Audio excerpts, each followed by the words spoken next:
네, 여러분 반갑습니다.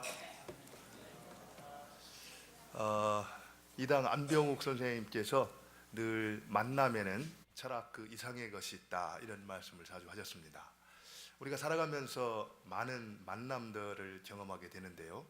우리가 인식을 하든 못하든 그 만남을 통해서 하나님께서 이루기를 원하시는 철학 그 이상의 하나님의 뜻과 계획이 있다는 것입니다.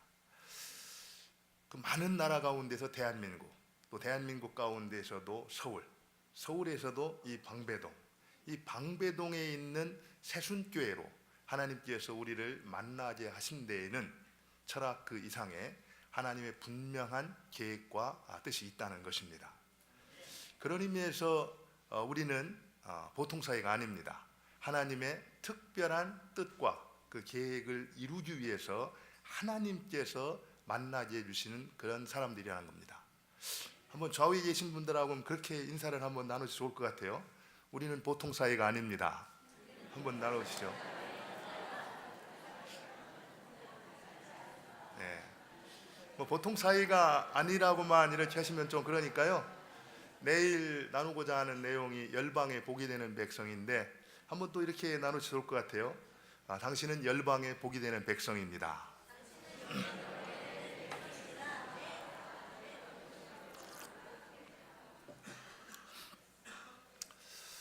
제가 듣기에 이 새순교회는 어느 교회 못지않게 선교의 어떤 책무를 다하는 하나님이 참 귀하게 사용하시는 그런 교회라고 이렇게 알고 있습니다.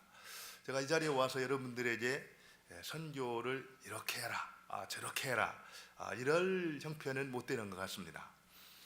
이미 여러분들께서 사역을 잘 하고 계시기 때문에 단지 제가 할 수 있는 역할이 있다면은 선교라는 책무 앞에서 선교사로 부름을 받고 또 선교사로 지금까지 살아오면서 어떻게 하면은 하나님께서 기뻐하는 그런 선교의 삶을 살아낼 수 있을까 고민하고 시도했던 이런 내용들을 여러분들과 나누면서 그런 것이 여러분들이 지금까지도 선교 사역을 잘 감당하셨지만 앞으로 더 하나님이 기뻐하시는 그런 선교의 자리로 나갈 수 있다면은 아마 그 역할이 제가 오늘 해야 될 역할이 아닌가 그렇게 생각을 합니다. 이 시간에 제가 뭐 이렇게 좀 처음 뵙고 이래서 긴장도 되고 그런데 좀 자유롭게 하도록 하겠습니다. 그러니까 여러분들도 마음 편하게 생각하시면서 들으시면 좋을 것 같아요. 지금 점심 드시고 나서 좀 피곤하시고 그럴 텐데요. 제가 여러분들에게 시를 한 수 좀 이렇게 소개를 해드리고 싶습니다. 시 좋아하시나요? 저는 중국 상해에서 사역을 했습니다. 요게 어떻게 어디로 눌러야 되나요? 예.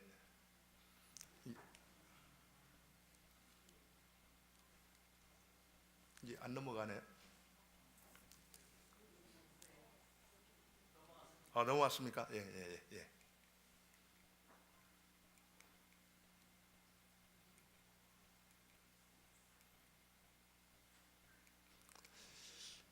아마 시가 중국에서 오느라고 천천히 오는 것 같습니다.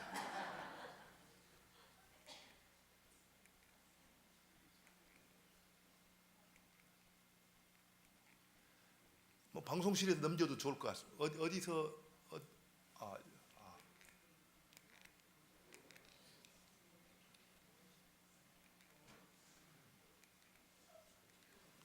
예, 방송실에 넘겨도 좋을 것 같아요. 예, 넘겨주세요. 예, 넘겨주시면 좋을 것 같습니다. 예.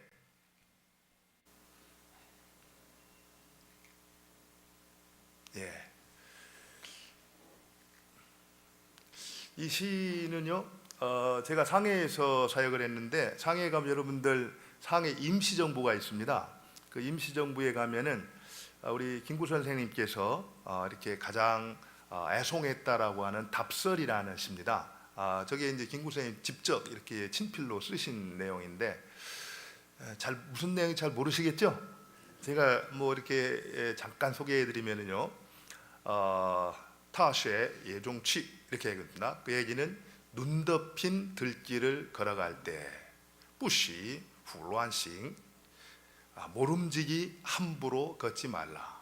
찐르 워싱지 오늘 내가 걷는 이 발자국은 쇠주어 호런청 뒤따라오는 사람들에게는 길이 되기 때문이다. 이런 내용입니다. 저는 저 시를 이렇게 보면서 선교에도 똑같이 적용이 된다라는 생각을 했습니다. 우리가 선교라는 것은 가보지 않은 곳에 길을 내는 것이거든요. 한 인생도 마찬가지고 한 종족도 마찬가지고 한 민족도 마찬가지입니다.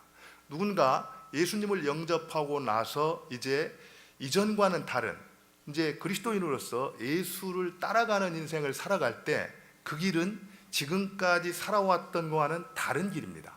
아직도 한번 가보지 않은 그런 길이라는 거예요. 그렇기 때문에 우리가 그 길을 갈 때 가보지 않은 길이기 때문에, 그리고 내가 그 길을 한번 걸어간다라고 하면은 뒤따라오는 사람은 내가 간 그 길을 또 따라오기 때문에 우리가 함부로 가서는 안 되는 길이라는 거죠. 그렇기 때문에 정확하게 방향을 설정하고 하나님께서 무엇을 기뻐하시는가 그 뜻을 좌표를 정하고 그 길을 가는 것이 중요하다는 겁니다.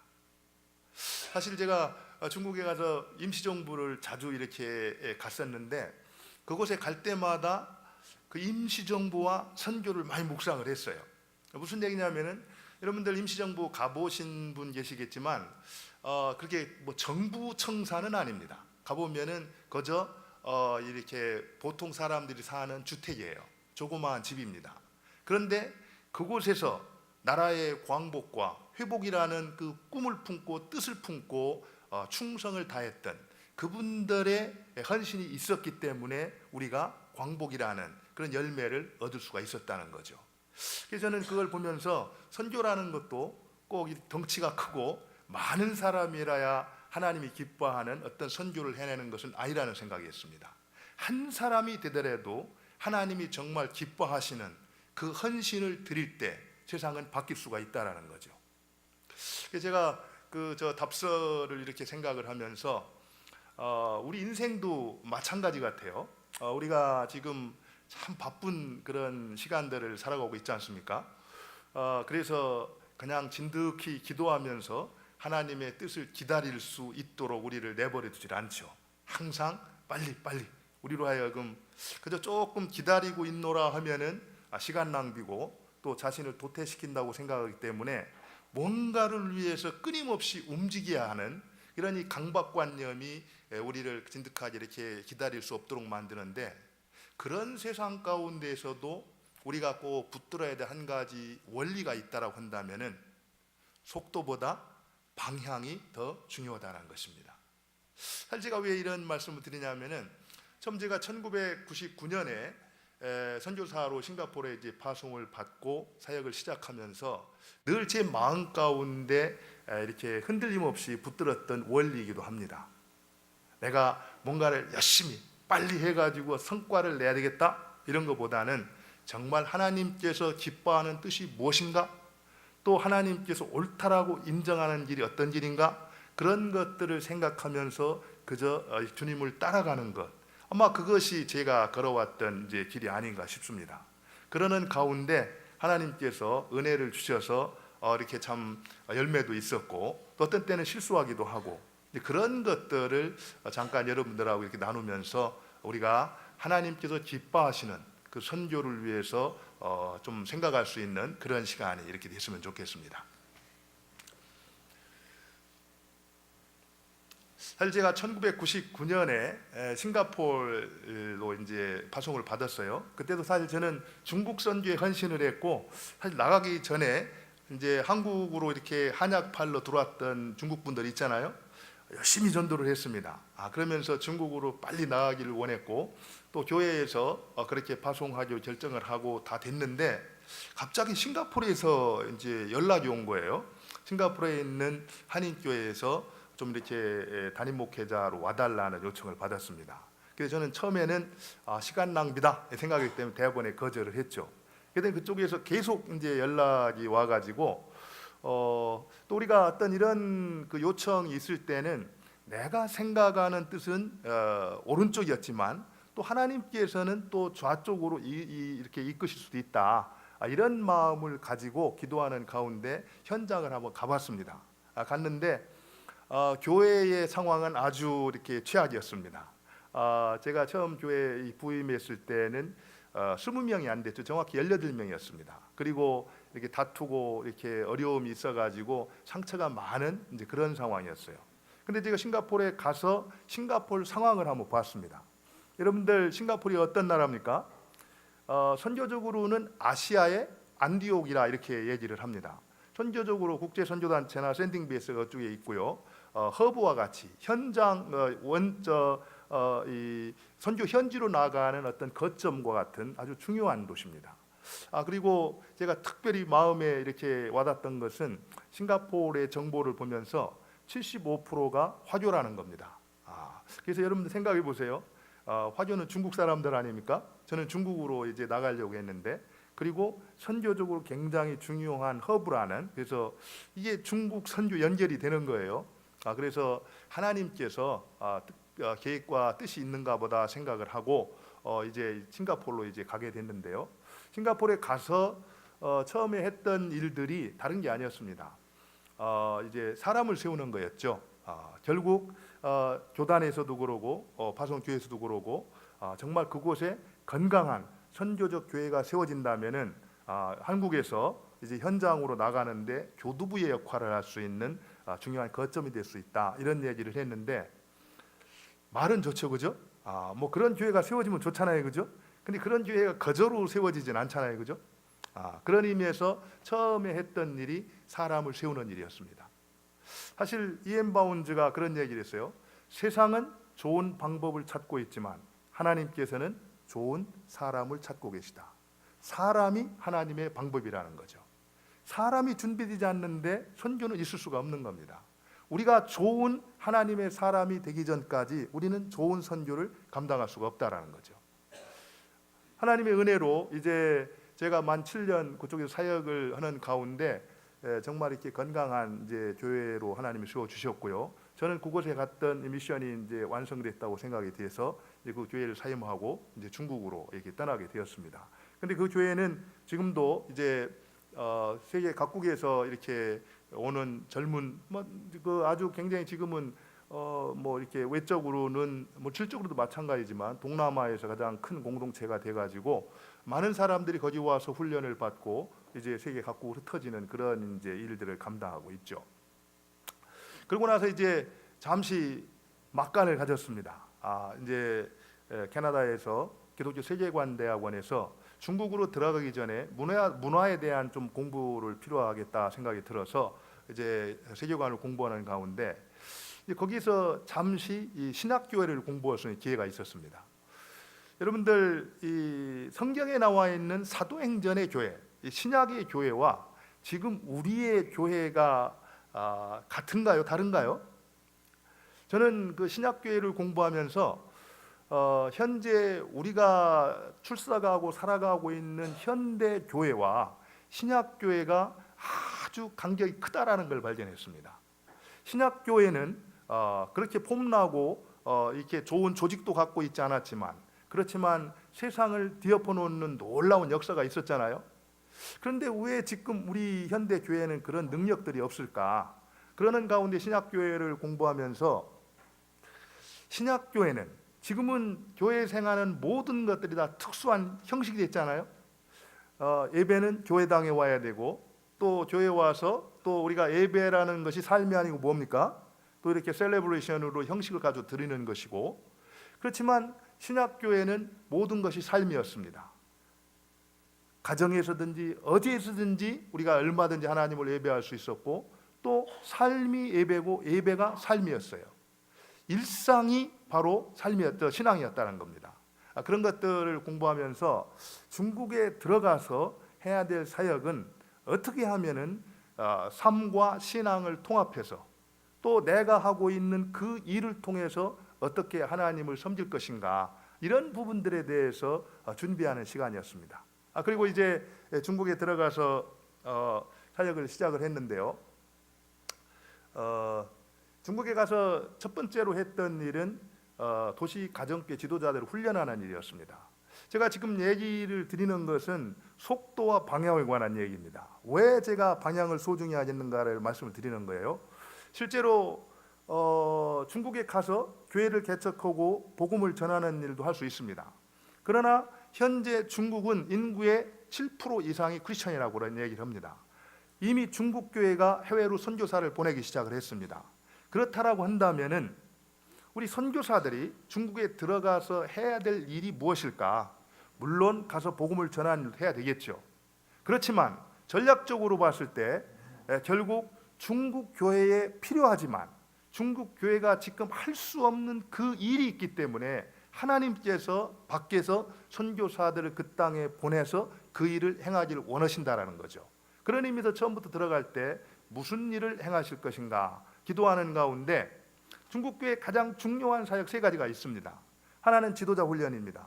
교회는 엄청난 속도로 성장하고 있는데 그 속도에 반해서 그들을 잘 목양해주고 이끌어갈 수 있는 좋은 지도자들이 절대적으로 부족한 상황이에요.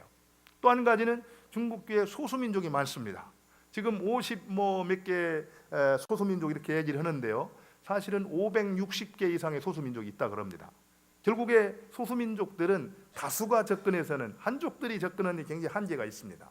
그런 의미에서 외국에서 소수민족에 전문화된 그런 사역자들이 들어가서 사역을 감당하는 게 필요합니다. 또 한 가지는 중국에 아주 엄청나게 많은 모슬렘들이 있습니다. 지금 거의 1억에 가까운 이 회족들이 있어요.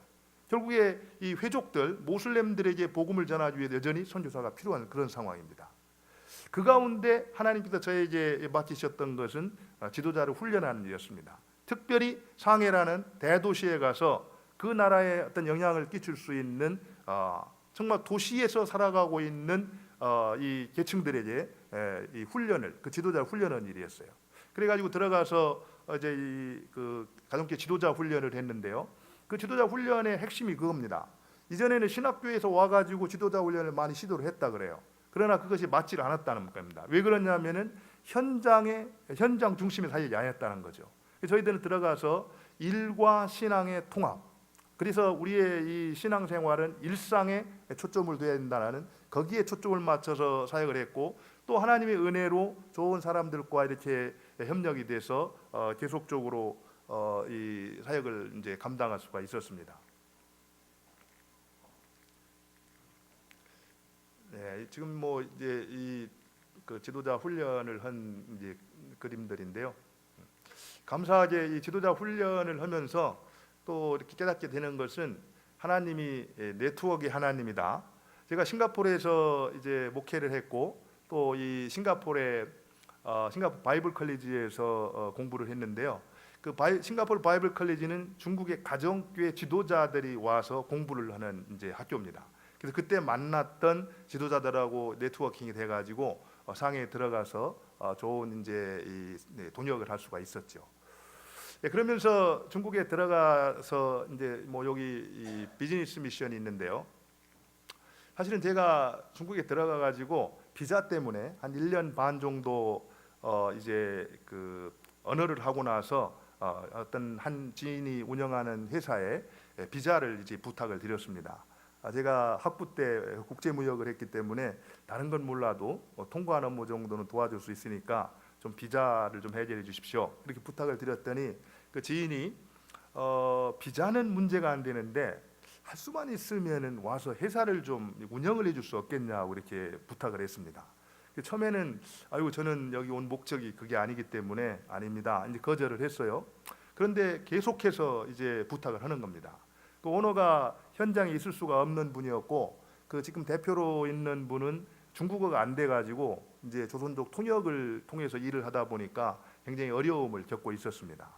이 모비스 제품을 현대하고 기아자동차에 공급하는 일이었는데, 근데 제가 이제 중국에 들어오기 전에 캐나다에 있으면서 이 일상생활의 신학 이 부분을 이제 공부를 하면서 중국에서 필요한 사람은 이제 월요일부터 금요일까지는 직장 생활을 하고 주말에 이제 교회를 섬기는 그런 이 리더들을 훈련하는 일이었습니다. 그런데 그 요청을 받고 나서 처음에는 거절을 했지만 계속해서 이렇게 요청이 오자 혹 내가 월요일부터 금요일까지 직장 생활을 하고 주말에 교회를 섬긴다면은 우리가 훈련하고자 하는 도시가정교회 지도자들이 겪고 있는 한계가 어떻고 가능성이 어떤가를 알아서 잘 섬길 수 있겠다라는 이제 생각이 들었습니다. 그러면서 아내하고 기도하는 가운데 그게 하나님의 뜻이다 생각이 들어서 이제 이 회사에 들어갔어요. 회사에 들어가 가지고 한 1년 반 이상 대표로 이제 자비량을 했습니다. 그때는 이제 후원교회에서 선교사 다른 분 이렇게 후원하시도록 하고 저는 이제 회사에서 돈을 받았기 때문에 자비량을 했는데 이래봐도 제가 일을 해본 사람입니다. 여러분들, 저는 여기 앉아 계신 분들 정말 이렇게 직장생활 열심히 하시면서 주말에 충성스럽게 교회 섬기시는 한 분 한 분 존경합니다. 제가 그 일을 하면서 일하면서 충성스럽게 교회를 섬긴다라는 것이 이게 보통 일이 아니다, 정말 힘든 일이다라는 것을 계속 경험을 했습니다. 저는 성탄절에 그 교회도 못 나갔어요. 통관이 늦어지면서 밤에 나가서 야간 작업을 하느라고 그러면서 일을 하면서, 그러나 또 좋았던 점도 있습니다. 그 일을 하면서 그런 생각이 들었어요. 사실은 뭐 여러분들 다 이렇게 겪고 계신 어려움이기도 한데요. 회사에서 처음에 이제 어떤 이 비즈니스를 위해서 통관을 하다 보면은 그 자동차에서 요청하고 있는 그때하고 통관이 늦어지거나 그러면은 뭐 이렇게 수단 방법 가리지 않고 진행하는 방법들이 있더라고요. 그래서 이런 것은 안 되겠다. 그래서 정확하게 이제 끊고 그러면서 이제 회사하고도 좀 어려움은 있었죠. 그렇지만 내가 이 회사 대표로 일하는 동안 다른 건 몰라도 하나님이 기뻐하지 않는 방식으로 일하지 않는다, 규정을 정했기 때문에 어려움들이 좀 있었습니다. 그런데 그 어려움을 진행하는 가운데 그런 문제를 그냥 또 내 신앙만 지킨다고 회사를 망하게 만들잖아요, 그죠? 그래서 회사에서 일을 맡길 때는 회사의 유익을 위해서 맡기는 건데 어떻게 하면 이 문제를 풀어갈 것인가, 그거를 성경을 붙들고 기도하고 고민하게 되었습니다. 그러면서 주말에 이제 교회에 가서 형제들과 이제 나누면서 내가 회사에서 이런 문제를 만났는데 너희들이라면은 이런 상황에서 어떻게 하면은 좋겠느냐? 이제 그 물어보고요. 그러고 나서 나중에 제가 그 문제를 놓고 기도하면서 이제 응답했던 내용들을 또 형제들하고 나눴습니다. 그러다 보니까 우리 물론 저도 이제 가정교회 지도자 훈련을 했지만 뒤에도 보겠지만 이제 목회를 했습니다. 거기서 교회를 개척해서 형제들과 이렇게 살아가면서 이제 목회를 했는데, 그러는 가운데 형제들이 그냥 성경에 나와 있는 이론을 공부하는 게 아니라 현장 속에서 부딪혔던 그 문제들 가지고 실험했던 내용을 가지고 나누니까 현재 자기들이 직접 부닥친 문제고 경험하고 있는 문제였어요. 그러다 보니까 그런 나눔을 통해서 이제 형제들도 많이 격려가 되었고 저도 이제 이 중국 상황을 더 깊이 알아갈 수 있는 그런 시간을 갖게 됐죠. 예. 아무튼 그 일을 이렇게 진행을 하면서 하나님께서 많이 은혜를 주셨는데요. 사실 그 일이 끝난 다음에 그것은 이제 중국 그 오너에게 이렇게 회사가 팔리고 이제 제 어떤 범위 컨트롤을 넘어섰기 때문에, 그렇지만 또 우리가 지도자 훈련을 하기 위해서는 안전을 위해서 플랫폼이 필요했거든요. 그래서 조그만 모임 공간이라는 비즈니스를 했습니다. 그래서 저 안에서 이제 미팅룸 렌트죠. 우리 한국에 지금 여러분들 스터디 카페라든지 또 뭐 이 토즈 이런 거 있지 않습니까? 그래서 이렇게 룸을 만들어서 소그룹 모임할 수 있는 공간을 대여해 주면서 거기에 이제 음료도 팔고 뭐 이러는 일을 했어요. 여러분들이 조금 관심 있게 보셔야 될 내용이 요 공간입니다. 요 공간이 사실은 이거를 위해서 저 비즈니스 한 거예요. 가정교회 지도자들을 훈련을 해야 되는데, 여러분들 중국에서 이렇게 지도자 훈련을 한다는 게 간단치가 않습니다. 안전이 확보되지 않습니다. 일반적으로 아파트나 이런 데를 빌려서 하게 되면은요, 평소에는 아무도 안 오다가 그 훈련할 때만 사람들이 우르르 왔다 가기 때문에 안전에 보장이 안 됩니다. 그러나 그 카페 비즈니스는 모든 사람들이 저기를 이용할 수 있습니다. 그리고 우리도 그 시간에는 저 공간을 쓰는 겁니다. 그렇기 때문에 굉장히 안전에 이제 확보가 돼가지고요. 그래서 저 공간에서 가정교회 지도자들을 쭉 이제 진행할 수가 있었던 겁니다. 그리고 가정교회 지도자 훈련을 하면서 저런 모습으로 우리가 직접 비즈니스 하면서 하는 것을 형제들이 보면서 우리도 앞으로 교회를 섬길 때, 앞으로 선교를 할 때 어떻게 해야 되겠다 하는 것들을 또 나눌 수 있어서 감사했습니다. 그리고 이제 잘 진행을 하다가요, 하나님의 은혜로 사역이 잘 됐습니다. 그리고 지도자 훈련도 잘 되고, 그러다가 이제 국가안전국에서 이제 중국은 그렇습니다. 이게 사역이 잘 돼도 걱정이고 안 돼도 걱정입니다. 잘 되면은 잘 돼서 노출되고 안 되면 안 돼서 안타깝고. 그런데 이제 어떻게 안전국에서 알고 호출이 있었어요. 그래가지고 잠시 이제 피해가지고 미국으로 잠깐 이제 안식년을 떠나 있었는데요. 미국에 가서 안식년을 보내면서 이제 중국에 들어갔을 때 앞으로 어떤 사역을 할 것인가. 사실 교회를 계속 한다라는 것은 굉장히 이제 어려운 그런 상황이었기 때문에 중국에 필요한 것 중에 하나가 가정 사역이었습니다. 왜냐하면 중국의 가정들이 지금 급속히 이렇게 무너져가는 그런 상황이 있기 때문에 정부에서도 그런 가정을 바로 세우는 일에 대해서는 지지를 해줍니다. 그렇기 때문에 미국에 있을 때 이제 이 패밀리 터치라는 기독교 연구소에 가가지고 이제 가정 사역을 준비를 했는데, 이제 그 가정 사역을 준비를 하면서 제가 이제 그동안 뭐 한 거의 15년 이상 해외에서 이렇게 사역했던 걸 돌아보는 가운데 한 가지 이제 발견한 게 있습니다. 그게 뭐냐면은 우리의 신앙이라는 것은 가정과 교회와 직장이 균형 있게 지지를 받을 때 건강한 신앙으로 세워질 수 있다라는 거죠. 사역을 위해서 가정을 희생하는 사람이 있는데 그는 사역을 위해서 가정이 희생되는 게 아니라 사역이 희생되고 있는 겁니다. 정말 사역이 온전하게 이루어지기를 원한다라 그러면은 가정이 건강해야 된다는 거죠.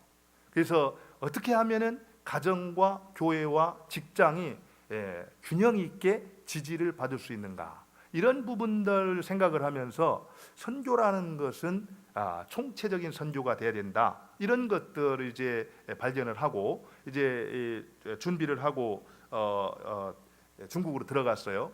중국 들어가 가지고 실제로 그런 원칙에 따라서 그 전에 이렇게 목회하던 교회를 이제 이렇게 목회를 이제 했습니다. 사실은 신분적으로 굉장히 어려운 환경이었는데 어쨌든 뭐 이 짧은 시간에 나눌 수는 없지만 국가안전국에 있는 그 직원을 만나서 담판을 하는 가운데 이제 거기에서 해서는 안 된다라는 정도는 하지 않고, 그러나 그 범위 안에 설 수 있는 부분들을 이렇게 취하다가 결국엔 이제 이렇게 나오게 됐는데요. 그래서 뭐 중국에서는 집에서 이렇게 막 세례도 주고요. 그리고 이렇게 성찬을 집에서 밥으로 합니다. 같이 초대교회와 같이. 그래서 매주 이제 밥으로 성찬을 했죠. 그래서 사실 한 가족이다라는 그런 이미지가 강했습니다. 중국말로 이자런 이러거든요. 오면서 이자런, 우리는 한 가족이다, 이런 얘기를 하면서 형제 자매들이 같이 먹고 같이 자고 같이 생활하는 그런 강점으로 사역을 했던 것 같고요.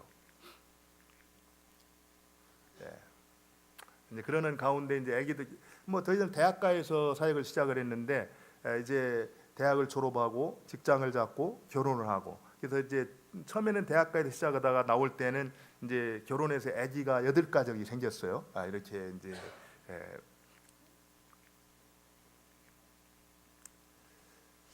그리고 감사한 거는 이제 중국에서 사실은 이제 2017년에 추방이 돼가지고 한국을 나오게 됐는데요.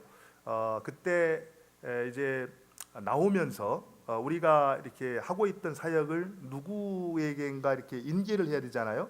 그런데 감사하게 지금 저기 이제 목사 안수를 받고 있는 이제 형제가 이제 저희가 들어가서 지도자 훈련을 했는데 지도자 훈련의 일기로 훈련을 받았던 형제 부부입니다. 근데 형제 부부가 이제 헌신이 돼가지고 이제 싱가포르 바이블 컬리지에 가서 부부가 다 MDB를 마치고 이제 돌아왔어요. 돌아와서 목회를 하는 가운데 목사 안수를 받고 싶다 해가지고 이제 저희가 이제 목사 안수를 주게 됐습니다. 그래서 중국 교회 대표, 한국 교회 대표에서 목사 안수를 주고 사역자를 세웠는데, 저 형제 부부가 저희들이 하던 그 현지 사역을 이제 이어서 그들이 이제 이렇게 진행을 하게 된 거죠. 이제 이 감사한 일인데요. 사실은 이 일을 하게 된 동기도 저희들이 이제 그곳에 들어가서 팀으로 사역을 했는데요. 저희는 GMS 소속이기 때문에 팀으로 사역을 하면서 그런 얘기를 했습니다. 처음에 딱 들어가서부터 우리의 위치를, 우리는 주인이 아니다, 우리는 손님이다, 주인은 현지인이다. 그렇기 때문에 현지인들이 이 일을 할 수 있도록 우리가 옆에 세워주고, 손님은 때가 되면 떠나야 된다, 이런 생각을 가지고 쭉 사역을 했는데, 결국 시진핑 정부에서 나가라고 해서 저희들은 떠났잖아요. 그리고 결국 주인들이 그 일을 하게 됐다는 거죠. 이것도 사실은 우리가 처음부터 방향을 그렇게 잡은 겁니다. 그리고 그 방향에 따라 갔을 때 결국 하나님이 이렇게 역사를 하신 것이죠. 그래서 지금도 오히려 저희들이 떠났지만 우리가 하던 가정교회 지도자 훈련은 현장에서 지금도 또 이렇게 온전하게 이렇게 진행되고 있는 그런 상황입니다. 그래서 이제 또 다른 부름에 순종해서요, 이제 쫓겨났지 않습니까? 그래서 한국에 들어왔는데 한국에서 어떤 일을 할 것인가. 감사하게 저를 파송했던, 사실은 제가 일산에 있는 화평교회에서 싱가포르로 파송을 받았거든요. 근데 싱가포르에서 중국으로 들어갈 때는 싱가포르 교회에 파송을 받았습니다. 그리고 그 싱가포르 교회가 또 한국으로 추방당하면서 신촌에 저를 이제 파송해서 이제 이주민들, 특별히 여러분들 지금 이제 외국인들이, 유학생들이 지금 한국으로 많이 들어오거든요. 외국인 노동자가 200만이 넘었고요, 다문화 가정이 100만이 넘었습니다. 그런데 지금 계속 들어오고 있거든요. 유학생들도 많이 들어오고 있고. 그런데 어느 나라에서 가장 많이 들어온지 아세요? 어느 나라에서 가장 많이 들어옵니까? 볼 것도 없죠. 중국입니다. 신촌에 가면은요, 길바닥에 나가기만 하면 중국말이 계속 들립니다. 근데 중국에서 제일 많이 들어오고, 그 다음에 베트남, 그 다음에 태국, 그 다음에 우즈베키스탄입니다. 이 순위가 그런데요, 사실은 중국, 베트남, 우즈베키스탄 다 선교사들을 지금 추방하는 나라입니다. 여러분 생각해 보세요. 선교사를 추방하는 나라에서 한국으로 유학이든 이제 비즈니스든 그 사람들이 지금 한국으로 들어오고 있다라는 거예요. 그러면 여기 나와 있는 선교사들의 역할이 뭐겠습니까? 이제 선교의 패러다임이 바뀌었습니다. 옛날에는 선교사들을 보내는 전방개촉이 주 선교 방법이었다면은 지금은 바뀌어야 된다는 거예요. 우리나라로 들어오고 있는 그 외국인들, 특별히 아까 우리 장로님 우즈베키스탄에 계셨다가 이렇게 사역하셨다는 장로님 뵀는데, 우즈베키스탄 들어가서 마음대로 사역 못합니다. 그리고 지금 추방이 되고 있거든요. 그런데 그곳에 있는 사람이 한국에 들어오면은 훨씬 더 마음이 열려 있습니다. 그들에게 복음을 전해주고 그들과 함께 살아가는 가운데 언젠가 그들은 공부를 마치고 직장이 끝나면 다시 고국으로 돌아가게 되어 있습니다. 고국으로 돌아갈 때 그들은 분명히 귀한 선교적 자원이 돼서 그 역할을 그곳에서 감당한다라는 거예요. 저희들이 그래서 여기 나와가지고 이제 선교적 교회를 이제 이렇게 시작을 하게 됐는데요. 감사하게 같은 비전을 가지고 이제 일을 하겠다라고 했을 때 저를 처음 파송했던 그 일산에 있는 화평교회에서 멤버들을 지원을 해주셨어요. 그리고 싱가포르 교회에서는 이제 재정적으로 서포트를 해줬습니다. 여러분들 지금은요, 어떤 개인이 교회 개척할 때는 지났습니다. 교회가 지금 문을 닫고 있는 때에 교회를 개척한다는 것 자체도 쉽지 않지만요, 교회가 교회를 개척하는 때입니다. 그래도 감사하게 좋은 동역자들이 있어가지고 이제 신촌에 유학생들을 위한, 이주민들을 위한 이제 이 그 모임이 시작됐는데요. 또 감사한 것은 지금 저 부분은 중국에서 추방당한 선교사들의 모임입니다. 제가 그곳에 포스트를 두고 있기 때문에 지금 우리 단체에서만도 수백 명이 이제 추방돼 나왔는데요. 그분들이 한국에서 이제 어떻게 전략을 짜고 다음 재배치를 어떻게 할 것인가, 지금 이제 중요한 때 아닙니까? 근데 이제 뭐 어디 모여 있을 곳이 없어요. 그래서 제가 이제 신촌에 있으니까 웰컴한 겁니다. 그래서 선교사님들이 금요일마다 오셔서 같이 나누시고 식사하시고 이제 기도를 했는데, 이제 모이자마자 이제부터 금요 선교사 기도회로 모이기 시작을 한 겁니다. 그러면서 이제 계속 와서 사역도 나누시고 방향도 설정하고 또 어떤 분들은 이곳에서 어떻게 중국 교회를 섬길 것인가 하는 그런 준비를 하고 있죠. 또 이제 그뿐 아니라 지금 이제 유학생들이 많이 들어오고 있는데요. 저희가 그 대학가에 있기 때문에 유학 오는 중국 학생들, 저 친구들은 예수를 믿는 사람들이 아닙니다. 그냥 한국 문화를 알기 싶어서 오는 친구들이에요. 교회로 초대해가지고 이제 한국 문화라는 접근을 하지만 이제 같이 예배를 드리면서 복음을 이렇게 전하고 있습니다. 이제 저런 가운데 정말 하나님께서 찾으시는 그 한 사람이 이제 예수님을 영접하게 되고 교회의 품속에서 자라서 훌륭한 주의 일꾼이 돼가지고 마지막으로 자기 나라로 돌아갈 때는 귀한 선교사가 돼서 그 나라로 돌아갈 수가 있다라는 거죠. 이런 목적으로 지금 이렇게 진행을 이제 하고 있는 가운데 있습니다.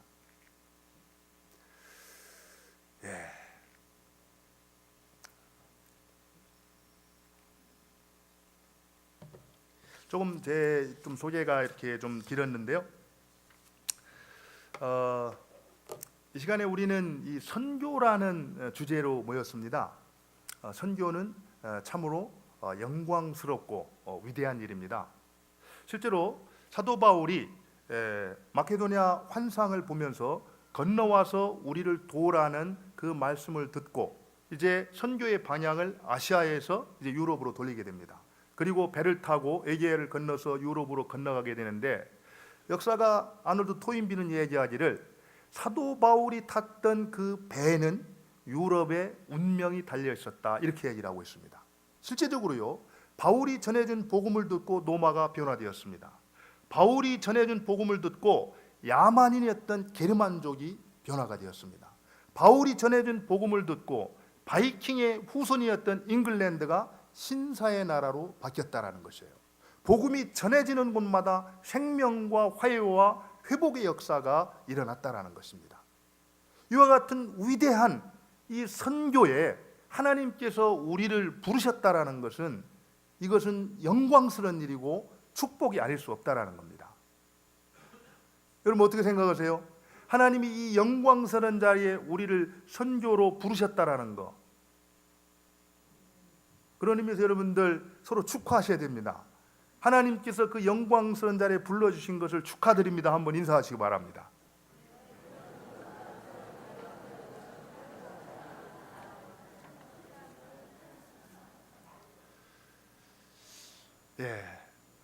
그러면 선교가 무엇일까?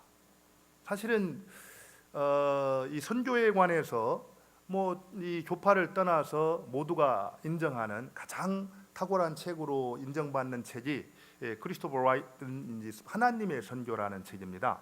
그 책을 보면은요, 보통 사람들은 선교를 이야기할 때 또 이게 이렇게 선교 부흥회나 선교 주간이 되면은 어떤 성경 구절 하나를 이렇게 선택을 해서 이거 봐라, 이렇게 하나님이 선교를 중요하게 생각하고 있다, 이렇게 얘기를 하잖아요.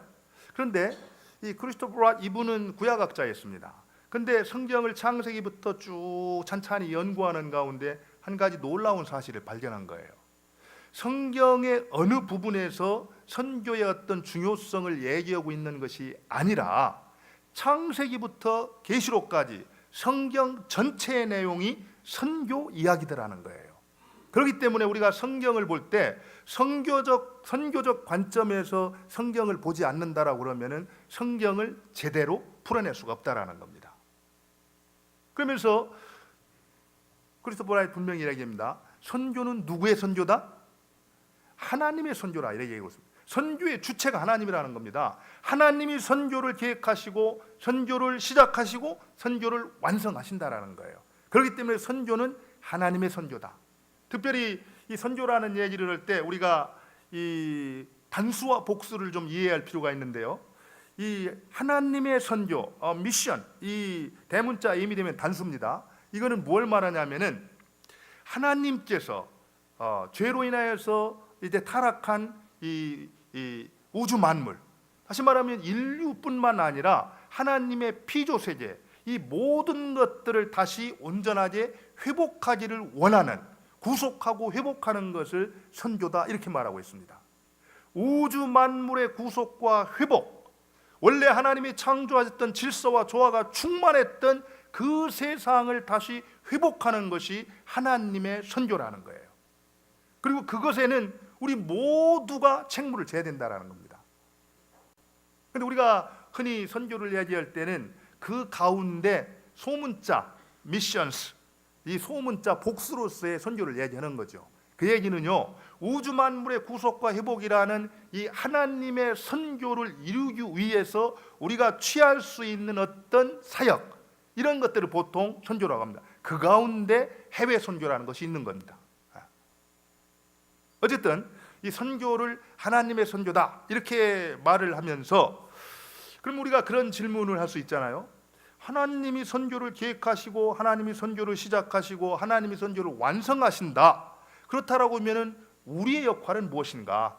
교회의 역할은 무엇인가? 여러분, 그런 질문이 안 나오겠어요? 거기에 대해서 두 번째로 그분이 쓴 책 가운데 하나님 백성의 선교라는 책이 있습니다.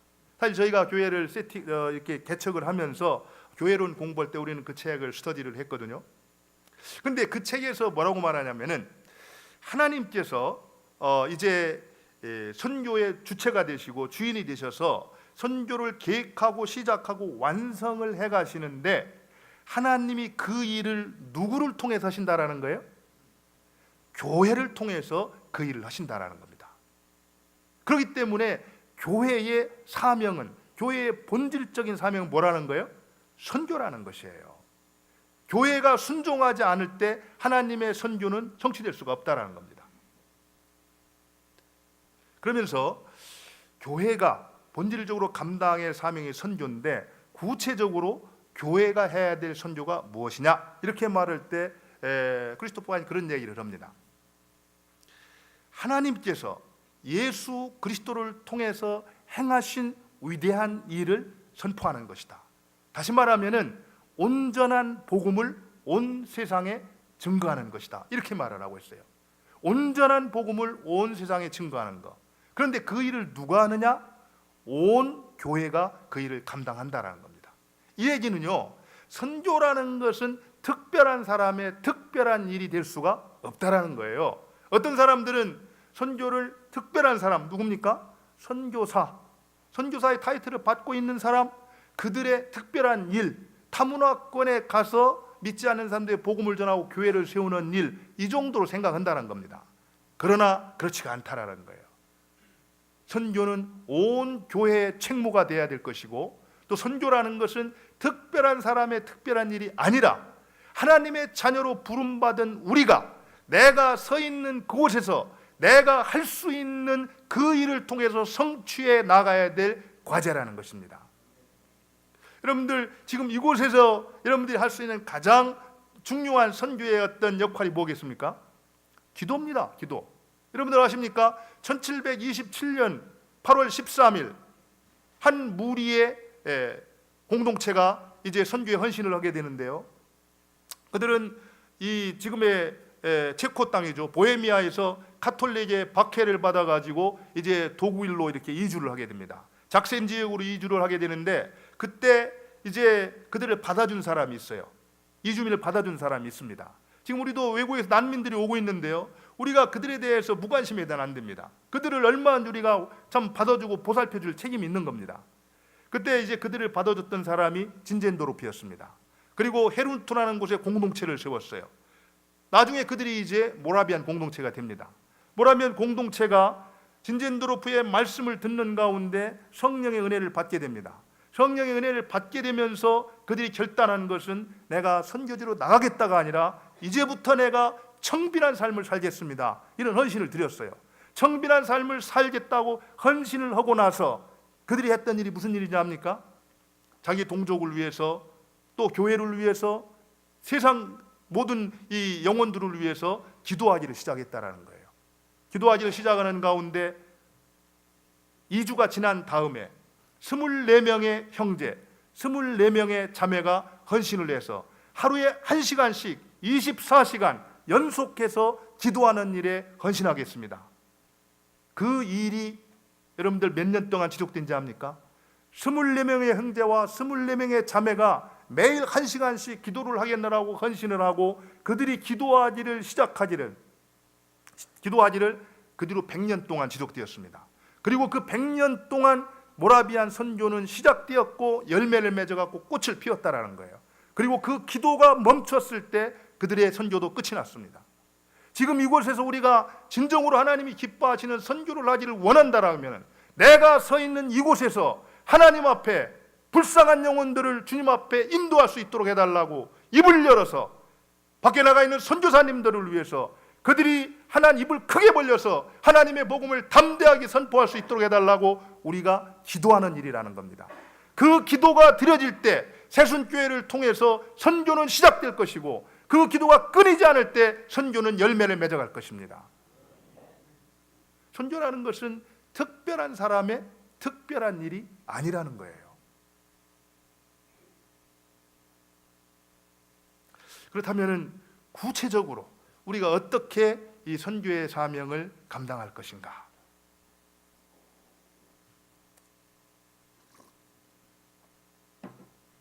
사실 저도 이제 선교사로 이렇게 부름을 받으면서요, 그런 고민을 했습니다. 선교가 뭘까? 여러분들 선교가 뭐라고 생각하세요? 선교. 굉장히 중요한 질문입니다. 잠언 23장 7절에 보면은 대저 그 사람의 생각이 그러한즉 그 우인도 그러하다 이렇게 나오고 있습니다. 우리가 어떤 생각을 가지고 있는가에 따라서 어떤 인생을 살 것인가가 결정된다는 겁니다. 우리가 살아가면서 만나게 되는 인생의 중요한 주제들이 있습니다. 그 가운데 예배일 수도 있고요. 여러분들 각자가 예배에 대한 생각이 다릅니다. 어떤 사람은 예배라는 것은 주일날 11시가 되면은 교회당에 와서 형식을 갖추어서 셀레브레이션에 참여하는 것을 예배라고 생각하는 분들이 있습니다. 그러나 어떤 분들은 예배는 희생이요 헌신이라고 생각하면서 삶 속에서 하나님이 기뻐하시는 그 뜻을 위해서 희생하고 헌신하는 것이야말로 예배라고 생각하는 사람이 있어요. 내가 예배를 어떻게 생각하는가에 따라서 그 사람은 그렇게 예배를 하게 돼 있다는 겁니다. 선교도 마찬가지입니다. 선교가 무엇인가? 생각하는 대로 선교를 하게 돼 있다는 거예요. 그래서 저는 그 질문 앞에서 고민을 했습니다. 여태까지 내가 알아왔던 그 선교가 아니라 정말 하나님께서 기뻐하시는 선교가 뭘까? 기도하는 가운데 하나님께서 말씀으로 가르쳐준 말씀이 요한복음 17장 20절로 21절입니다. 오늘 우리가 보았던 말씀인데요. 한번 17장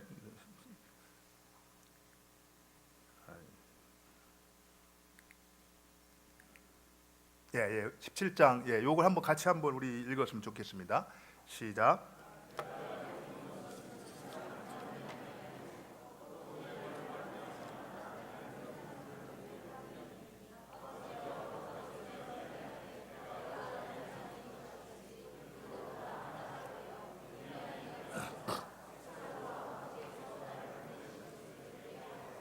아멘. 이제 이 말씀에는요, 선교가 무엇인가, 또 선교를 어떻게 할 것인가 두 개가 다 들어있는 말씀입니다. 오늘 말씀에 보면은 이렇게 말하고 있어요. 맨 마지막에 보면은 세상으로 아버지께서 나를 보내신 것을 믿게 하옵소서 이렇게 말하고 있거든요. 사실 세상으로 하여금 예수 그리스도가 하나님의 보내신 자 메시아요 구원자라는 것을 믿는 것, 그게 이제 복음의 핵심입니다. 그렇기 때문에 우리가 선교를 통해서 담아내야 될 중요한 과제가 바로 그거예요. 어떻게 하면은 믿지 않는 세상 사람들로 하여금 예수 그리스도, 여러분들 그리스도라는 말 자체가 그런 얘기잖아요. 그리스토스, 이 얘기가 메시아라는 얘기입니다. 예수님께서 하나님이 보내주시다고 약속했던 그 구원자 메시아가 된다라는 것을 세상 사람들이 믿도록 하는 것, 이게 가장 중요한 선교적인 과제입니다. 그런데요, 오늘 말씀에 보니까 그 일이 어느 때 이루어진다고 말씀하고 있습니까? 어느 때 이루어진다고 말하고 있죠? 그 앞에서 보니까 어떻게 해요? 아버지여, 아버지께서 내 안에, 내가 아버지 안에 있는 것 같이 그들도 다 하나가 되어 우리 안에 있게 하사 이렇게 말하고 있습니다. 결국에요, 먼저 하나님을 믿는 하나님의 백성들이 서로가 사랑하고 격려하는 가운데 온전히 하나가 될 때, 바로 그 모습을 보고 세상 사람들은 예수 그리스도 그분이 하나님의 보내신 자 메시아 된다라는 것을 믿게 된다라는 것입니다. 그러고 보면은요, 이 선교의 어떤 문제는 다시 우리에게로 돌아오는 것 같아요. 우리가 이 땅 위에서 어떠한 인생을 사는가가 우리가 선교적 삶을 살아낼 수 있는가 그렇지 않은가를 결정해 낸다는 것입니다. 시편 133편 한번 볼까요? 우리 같이 한번 보겠습니다. 우리 같이 한번 읽겠습니다. 시작.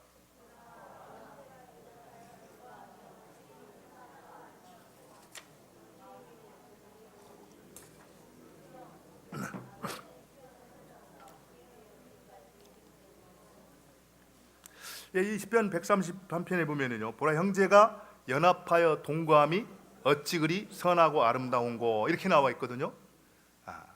형제가 연합하여 동거함이 어찌 그리 선하고 아름다운고, 이 선하다, 아름답다 이 얘기는요, 미학적으로 뭐 아름답다, 도덕적으로 선하다 이런 얘기가 아닙니다. 여러분들 창세기 1장에 보면은 하나님께서 원래 하나님이 계획하셨던 그 뜻대로 창조를 다 마치시고 난 다음에, 매일매일 마치고 난 다음에 뭐라고 말씀했어요? 보시기에 좋았더라, 굿 이렇게 말하거든요. 그때 이 좋았더라라는 말하고 여기서 선하고 아름답다라는 말이 히브리어 똑같은 말입니다. 다시 말하면은 여기서 말하는 선하다, 아름답다 이 얘기는 도덕적으로, 미학적으로 이렇게 선하고 아름답다는 얘기가 아니고 관계가 바르다 이 얘기입니다. 다시 말해서 형제가 연합하여 동거하는 모습이야말로 우리 하나님께서 지으셨을 때 원래의 바른 관계의 모습이라는 겁니다.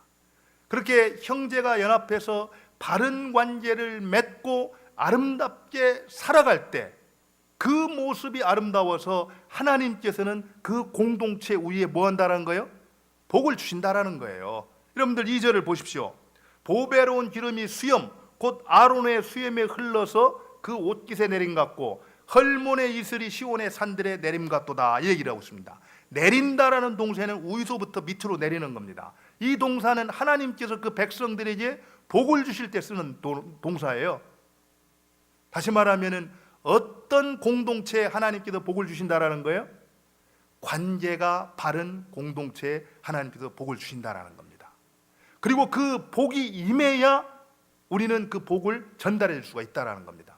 근본적으로 선교는 하나님의 선교이기 때문에 하나님께서 우리에게 은혜를 주시고 복을 주시지 않는다라고 한다면은 우리는 그것을 흘려보낼 수가 없다라는 겁니다. 우리가 바른 관계를 맺고 온전히 하나가 되어서 살아갈 때 하나님께서는 그 공동체 위에 은혜를 주시고 복을 주셔서 그 공동체를 통해서 땅끝까지 그 복을 나누어주는 축복의 통로로 쓰신다는 것입니다. 저는 이것을 우리 가정에서 똑같다고 봅니다. 가정에서 부부가 바른 관계 속에 거할 때 하나님이 그 가정에 복을 주신다는 겁니다. 교회에도 마찬가지라. 교회에서 서로가 서로를 격려하면서 온전히 사랑으로 하나가 될 때 그 교회 공동체 위에 하나님께서 복을 부어 주신다는 겁니다. 그 복을 우리가 받아야 우리는 땅끝까지 그 복음을 전하는 유통자가 될 수가 있다는 거예요. 저는 그런 의미에서 정말 하나님께서 우리 가정에 그런 은혜를 주시기를 바랍니다. 부부가, 부모 자녀가 먼저 하나님 앞에서 온전한 관계로 세워질 수 있기를 바랍니다. 그리고 하나님께서 부어주시는 그 은혜로 이웃에게 축복의 통로가 될 수 있기를 바랍니다. 우리 새순교회가 그런 교회가 될 수 있기를 바랍니다. 교인들이 서로 사랑하는 가운데 하나님께서 위로부터 부으시는 충만한 은혜를 누릴 수 있기를 바랍니다. 그리고 그 은혜를 더 멀리까지 전파할 수 있는 우리 새순교회 될 수 있기를 바랍니다. 실제로요, 우리가 그런 삶을 살 때 어떤 역사가 이루어지는가를 우리는 에스겔 선지자를 통해서 이제 볼 수가 있습니다. 여러분들 에스겔서 47장인데요. 여러분들 우리 잘 아는 대로 에스겔 47장에 보면은 1절부터 12절에 성전 문지방에서부터 물이 흘러나와서 흘러가면서 어떤 일이 벌어집니까? 처음에 천척을 재어봤더니 발목에 이르고 그 다음 천척을 지나가 재봤더니 무릎에 이르고, 그 다음 천척을 지나가 재봤더니 허리에 이르고, 그 다음에 또 천척을 지나갔더니 어떻게 했습니까? 도저히 건널 수 없는 강이 되어서 흘렀다, 이렇게 말하고 있습니다. 그리고 그 물이 바다에 흘러 들어갔을 때 놀라운 일들이 생깁니다. 여러분들 한번 우리 거기 내용 가운데 오늘 길지는 하는데요, 우리 9절 10절만 한번 9절부터 한번 읽어볼까요? 한번 읽어보도록 하겠습니다. 시작.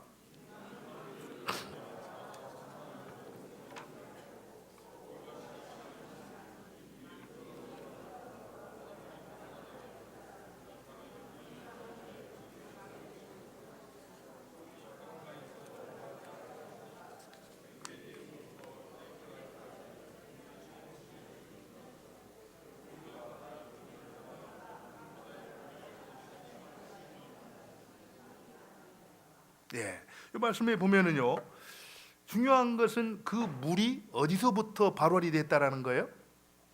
여기 나와 있지는 않지만 에스겔서 47장 1절에 보면은 성전 문지방에서부터 그 물이 이렇게 나왔다, 이렇게 말하고 있어요. 사실은 이 물이 무언가, 여기에 대해서 학자들 간에 의견이 많습니다. 그러나 분명한 것은 하나입니다. 결국에 하나님께로부터 임했다라는 거예요. 그리고 그것은 하나님께로부터 임하는 은혜와 축복이라는 겁니다. 다시 말해서 하나님의 은혜와 축복이 임할 때 죽었던 것이 살아나고 병들었던 것이 고침을 받고 회복의 역사가 얼마든지 일어날 수 있다는 것입니다. 그런데 한 가지 놀라운 것은요, 이 물이 바다로, 아라바를 지나다 바다로 흘러갔다라고 그러는데, 그 바다가 어떤 바다냐면, 여러분들 예루살렘 성전에서 서쪽으로 흘러가면 서쪽에는 무슨 바다가 있습니까? 지중해가 있습니다. 그런데 그게 동쪽으로 흘러가게 되면은 그 바다는 아니겠지만 바다라고 그럽니다. 어떤 바다요? 사해바다로 연결이 되어 있습니다. 그런데 여러분들 알다시피 사해바다는 어떤 바다입니까? 보통 바다보다 염도가 6배나 높기 때문에 어떤 생물은 살 수도 없는, 그래서 이름 그대로 죽어있는 바다입니다. 그런데 아무 생물이 살 수 없는 죽어있던 그 바다에 뭐가 임할 때? 성전 문으로부터 흘러나오는 그 물이 임할 때 어떤 역사가 일어난다고요? 바다가 회복되고 살아나는 역사가 있다는 겁니다. 그래서 떠났던 어부들이 다시 돌아와서 많은 물고기들을 잡는 역사가 이루어진다는 거예요. 이 얘기는요, 우리의 생각과 이성을 뛰어넘는 일입니다. 우리가 도저히 불가능하다고 생각했던 그런 일들이 하나님의 놀라운 은혜가 임할 때 얼마든지 변화의 역사는 이루어질 수가 있다는 것입니다. 죽었던 영혼들이 살아날 수가 있고, 병들었던 영혼들이 치유될 수가 있고, 절망 가운데 소망이 일어날 수가 있다는 것이에요.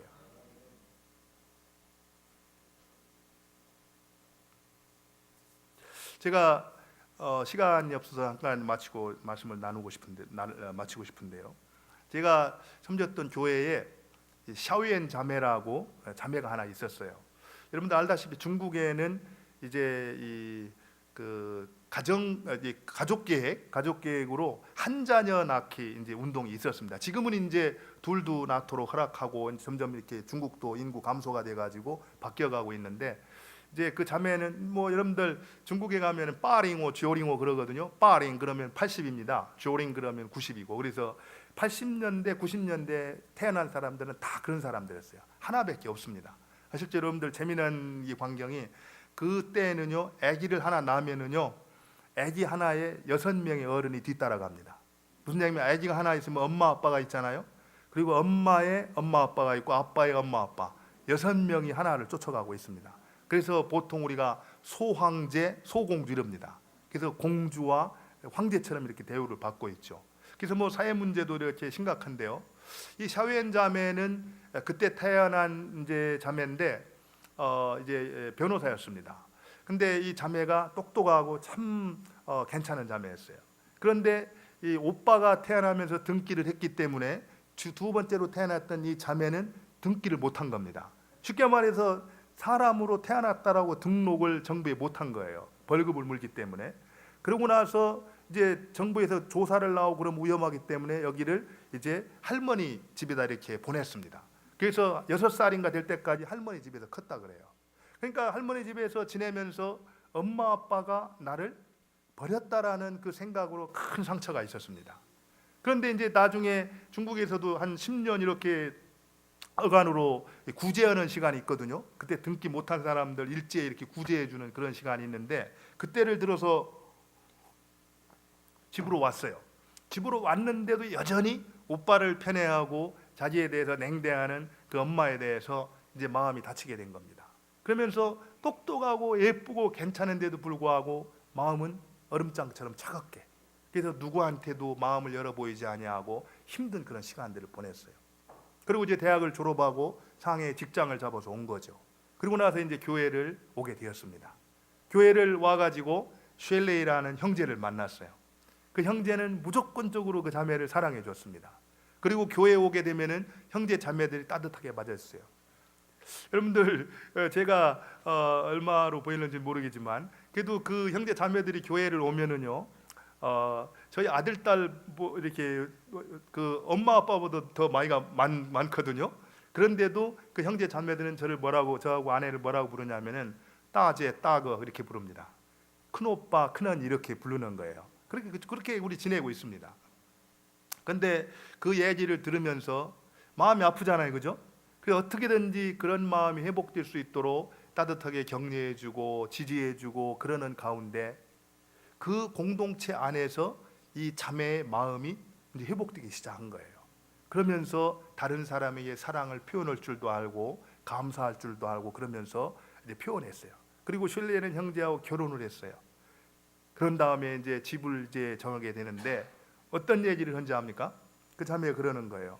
따거, 원래 나는 정말 지금까지 이렇게 힘들고 이렇게 어려운 생활을 겪었었는데 예수님을 만나고 또 교회를 만나면서 정말 누군가가 옆에서 격려해주고 사랑해준다라는 게 이렇게 귀하다는 걸 발견했다. 그러면서 여러분들 상해는 집값이 비쌉니다. 그런데 집 한 칸만 있어도 되는데 집 2칸짜리 집을 얻어가지고 그 한 칸은 외부에서 이렇게 들어오는 사람들, 정말 도움이 필요한 사람들을 섬기겠노라고 그렇게 집을 얻어가지고 실제로 그렇게 살아가는 것을 보게 됐습니다. 하나님의 사랑과 은혜가 흘러가게 되면은, 그것을 경험하게 되면은 우리가 도무지 변화될 것 같지 않았던 그러한 얼음장처럼 차가웠던 그 마음도 녹아지고 회복되어지고 변화될 수가 있다라는 것입니다. 우리가 하나님 앞에 부름받은 것은 단순하게 교리 몇 자를 외워가지고 전달해주는 그런 일이 아니라는 겁니다. 한 영혼을 살리는 것이고 한 민족을 살리는 것이고 우주 만물의 회복과 구속이라는 그 위대한 일에 우리가 동참하는 일이라는 거예요. 그렇기 때문에 선교라는 것은 위대한 일이라는 것입니다. 그런 위대한 일에 하나님께서 우리를 부르셨다라는 것, 초대했다라는 것, 그래서 우리는 그 일을 영광스러운 일이다 이렇게 말할 수 있다라는 거예요.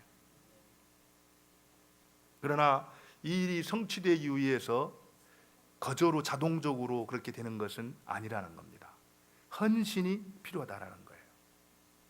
요한복음 12장 24절에서 한 알의 밀알이 땅에 떨어져 썩지 아니하면 한 알 그대로 있고 뭐라고 말하고 있습니까? 썩으면 많은 열매를 맺는다 이렇게 말하고 있습니다.